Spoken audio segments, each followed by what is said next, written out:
What I ate in a day. তো আমি আবার একটা ভিডিও নিয়ে চলে এসেছি তোমাদের সাথে শেয়ার করার জন্য যে সেদিন আমি সারাটা দিন কী খেয়েছিলাম। তো প্রথমেই আমি সেদিন আবার শুরু করেছিলাম ডাবের জল দিয়ে।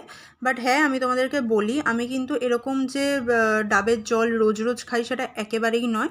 যা তোমরা যারা আগে আমার ভিডিও দেখে থাকবে তারা জানো যে আমার সে টাইমে জন্ডিস হওয়াতে আমি মানে কিছুটা রিকভারি হয়েছে, আরও খানিকটা রিকভারির মধ্যে আছি, তাই কিন্তু এই ডাবের জলটা আমি খাচ্ছি। আদারওয়াইজ এরকম না যে রোজ রোজ আমার বাড়িতে আমাকে ডাবের জল দেওয়া হয়, একদমই নয়। আর তারপরেই একটা ভালো কিছু খেয়েছি, তার সাথে একটু খারাপ হলে কী বা মন্দ হয়ে যাবে। তো সেদিন ছিল চাউমিন। সকালে চাউমিন খেয়ে নিয়েছিলাম, আহা পেটটা বেশ ভালোই ভর্তি ছিল। তারপরে একটু উকিঝুঁকি মারতে এসেছিলাম দুপুরে কী রান্না হচ্ছে। তো দেখলাম এখানে ডাল সেদ্ধ বসানো হচ্ছে। আর সেদিনের ডালটা করা হয়েছিল ডাঁটা দিয়ে ডাল, খেতে ভালোই হয়েছিল। এখানে আমরা ডালের সাথে, যদি কেউ শুধু সেদ্ধ ডাল খাও তারা অবশ্যই লঙ্কা সেদ্ধটা দেবে। তারা দেখবে সেদ্ধ লঙ্কা দিয়ে সেদ্ধ ডাল খাওয়ার একটা আলাদাই মজা আছে। বাট এটা সেদিন ডাঁটার ডাল হয়েছিল, যারা খেয়ে থাকবে জানবে, ভালো খেতে হয়, এরকম খুব একটা খারাপ কিছু হয় না। দেখতেই পাচ্ছ সুন্দর কালার এসছে। তো সেদিন দুপুরে এটাও ছিল আমাদের মেনুতে। এরপরে ডাঁটাটাও তার সাথে ডালের সাথে সেদ্ধ করে নিই, এই যে এখানে ফোড়ন দেওয়া হয়েই গেছে। আর দেখতেই পাচ্ছ খুব সুন্দর কালার এসছে। অনেকে আরও বেশি হলদেটে পছন্দ করো বা ডালের রাঁধুনিও ফোড়ন দিয়ে থাকো, এখানে শুধুমাত্র কালো জিরা শুকনো লঙ্কা দিয়ে সেদিনকার কিন্তু ডালটা করা হয়েছিল, আর বেশ ভালো টেস্ট হয়েছিল। ভালো হয়, ভালো হয়। সবসময় যে এরকম ডাল খারাপ খেতে হয় একদমই না। দেখতেই পাচ্ছ ডাল আমাদের হয়ে গেছে। আর এরপরেও আমি মাঝের মধ্যেই উকিঝুঁকি মেরে থাকি রান্নাঘরে আর কি হচ্ছে। এখানে যে আলুর খোসাটা রাখা হয়েছে, আমি সেদিনকার এটাই দেখে ভাবছিলাম, আমি আলুর খোসা ভাজা খেতে খুব পছন্দ করতাম, বাট আমি একদমই সেটাকে রেকমেন্ড করব না, কারণ এখন সব কিছুতে প্রচণ্ড ভেজাল। এই যে এতটা আলু পোস্ত সেদিনকার রান্না হয়েছিল বলে অতটা আলুর খোসা বেরিয়েছিল, দেখলাম মা সাইড করে রেখেছে, জানি না কী করবে। আর সেদিনকার রান্নায় ছিল কলমি শাক ভাজা, আলু পোস্ত আর ডাল, সেটাই ছিল সেদিন, কারণ সেটা ভোটের দিন ছিল, মানে এরপর ভোটও দিতে যাবে। তো ওই জন্যই আর কি এটাই রান্না ছিল, আর খুব বেশি কিছু করা হয়নি। তো এই কলমি শাক, ডাঁটা দিয়ে ডাল আর আলু পোস্তই সেদিনকার মেনুতে ছিল। আর যেটা আমি বলছিলাম যে আমি আলুর খোসা ভাজা খেতে ভীষণ পছন্দ করতাম, বাট আমি রেকমেন্ড করবো না করতে। এমনি তো আমি এখন জন্ডিসের মধ্যে এতটা ভাজাভুজি কিছুই খাবো না।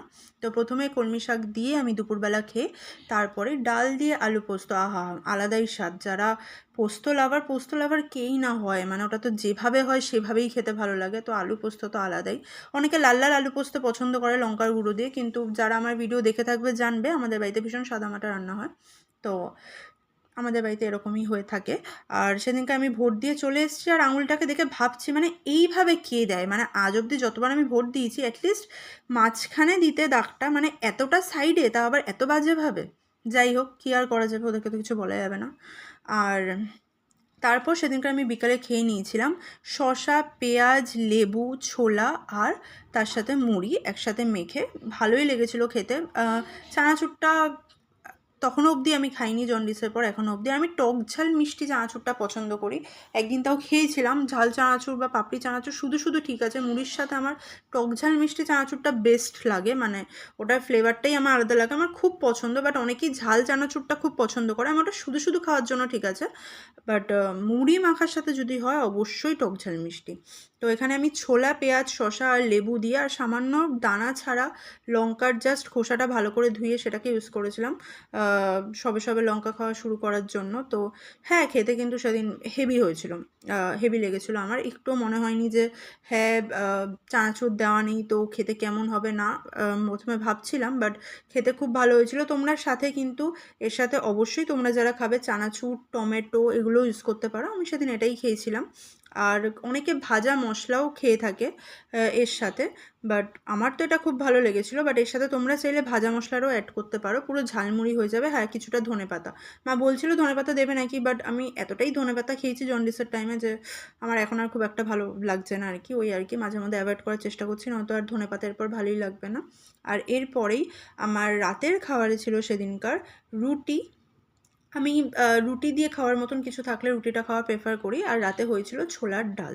সেদিনকে আমার রাতে এটাই ছিল ডিনার, রুটি আর ছোলার ডাল। আমার খুব ফেভারিট। লুচি হলে আরও ভালো হতো, বাট কী বা করা যাবে।